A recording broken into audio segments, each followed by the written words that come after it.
Small village nestled deep in the heart of a dense forest, where the air was thick with the scent of damp earth and the rustling of ancient trees whispered secrets of the past, lived a young girl named Simi. She was 16 years old, her heart filled with the yearning to know the truth of her origins, the truth of who she was and why her life had been shaped by shadows and silence. Simi was born into a world of mystery. Her mother, a young woman named Adebimpe, had abandoned her at birth, leaving her to be raised by the village's oldest healer, a woman who was known only as Nana. Nana had no children of her own, but she had the wisdom of many lifetimes, and she saw in Simi the potential of something great, something powerful. Simi had grown up under the old woman's guidance, learning the ways of the herbs and the spirits, but always, in the depths of her soul, there was a question that lingered. Who am I? Her skin was dark as the night sky, her eyes sharp and full of unspoken wisdom.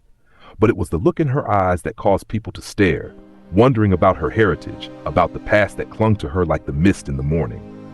One day, after years of living in the safe embrace of Nana's home, Simi decided that the time had come to return to the village from which she had been cast away.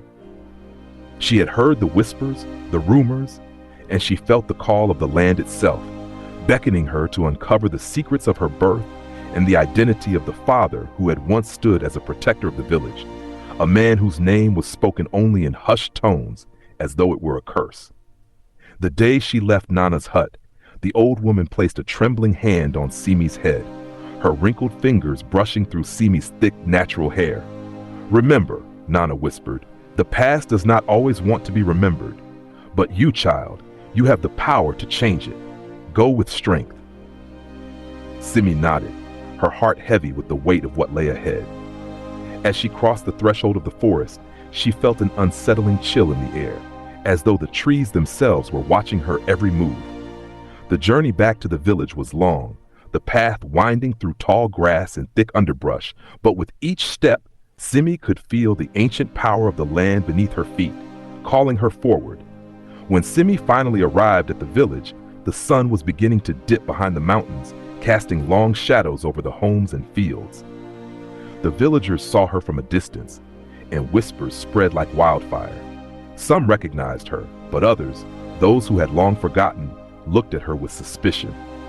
Baba Ogun, the village chief, stood at the heart of the village, his eyes narrowing as he saw the young girl approach. His face, weathered and scarred from years of leadership, betrayed nothing, but the air around him seemed to crackle with tension. It was he who had been responsible for Simi's abandonment, for the dark secret that had plagued the village for years. He had orchestrated her fate, fearing the return of her father's legacy, a powerful protector whose death had been no accident. As Simi walked into the village, she could feel the weight of the eyes upon her. Every step she took was met with a cold silence, a rejection that she could not fully understand. She had never been here, not truly, but it felt as if the village was rejecting her once again. The people, her people, turned their backs, unwilling to face the girl who had once been their outcast. Simi approached the home of her birth mother, her heart pounding in her chest. She had never met the woman who had given her life, and yet she knew this was where her search for answers would begin. She stood before the small hut, her hands trembling as she pushed the door open. Inside, an old woman sat, her back hunched with age, her eyes vacant as she stirred a pot over a fire. The moment the woman looked up, Simi's breath caught in her throat. There, before her, was the face she had been searching for, her mother. "Adebimpe," Simi whispered, her voice barely audible. The name felt foreign on her tongue, a name she had never spoken aloud.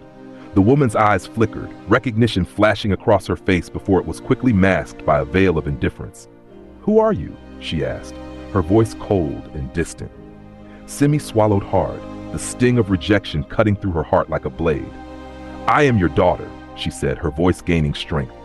"I've come to understand why you left me, why you abandoned me at birth."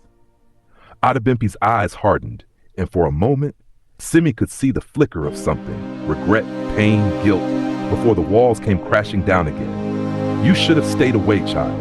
You should not have come back." Simi's heart shattered, but she pressed on, her voice steady with the weight of her truth. "Tell me why. Tell me about my father. Adabimp rose from her seat, her hands shaking. Your father was a great man, but his legacy was a curse. Baba Ogun, he feared your father's power.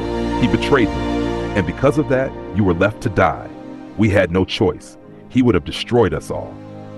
Simi's mind spun, the truth crashing over her like a wave.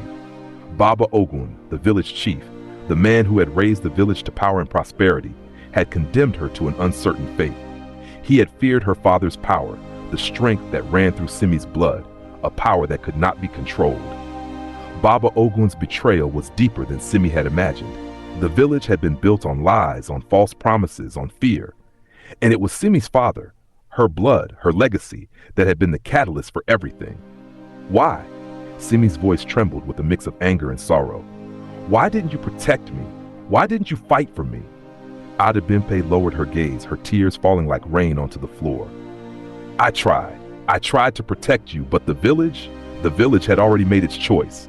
Simi felt the weight of betrayal settle in her chest. She had been cast aside, not by the world, but by the very people who should have loved and protected her. She had been a sacrifice, a pawn in a game she had never been allowed to play. As Simi left her mother's home, her heart ached with the knowledge of what had been lost. But her resolve was stronger now. She would not let Baba Ogun's betrayal define her. She would not allow the village to dictate her fate. Simi knew what she had to do. In the village square, the chief stood, his back turned as the sun dipped below the horizon. He had no idea what was coming. Simi approached him, her steps measured, her heart steady with the knowledge of the truth. Baba Ogun's expression darkened as he glared at Simi, but she held her ground, her gaze unwavering. The village had been trapped in the web of deceit for far too long, and now it was time for the truth to emerge from the darkness. Without another word, Simi turned and walked away. The burdens of her past now transformed into a powerful source of strength. One day, she would return, more formidable, wiser, and ready to seize the future that was rightfully hers. For now, she left behind the village that had cast her out, the village that had shunned her. In discovering the truth, she had found herself once more. The path ahead may have been unclear, but Simi was certain of one thing. She was no longer defined by her past. She was the architect of her own destiny, and no one, not Baba Ogun, nor anyone else, could ever take that away from her.